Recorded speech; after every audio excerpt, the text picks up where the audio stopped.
Prime Minister Keir Starmer finds himself in the middle of further turmoil as his Director of Communications, Tim Allen, stepped down just a day after senior aide Morgan McSweeney resigned over his involvement in supporting Peter Mandelson despite his known links to Jeffrey Epstein. Chief of Staff Morgan McSweeney stepped down on the 8th of February, accepting full responsibility for advising the government to appoint former European Commissioner Peter Mandelson as Britain's ambassador to the United States, despite knowing of his links to convicted sex offender Jeffrey Epstein. These back-to-back resignations of key aides have intensified pressure on Starmer, who is seeking to move past the controversy following the decision to appoint Mandelson as ambassador to the United States. Starmer has faced mounting criticism from within his own party, with Labour MPs questioning his judgment and calling for accountability over the appointment. Adit, my colleague, Adit Kothari, foreign affairs expert, is joining us on the broadcast to talk more about this.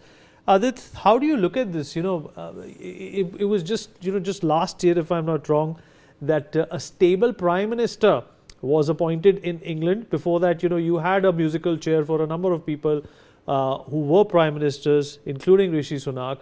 Are we staring down that barrel once again?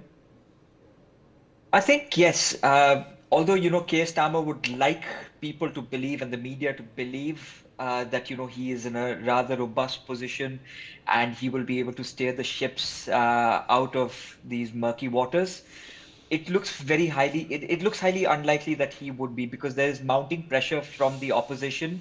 It's very obvious that the Conservative Party, the Labour, the Reform, they will mount pressure on him. But there is growing discontentment from within Labour itself.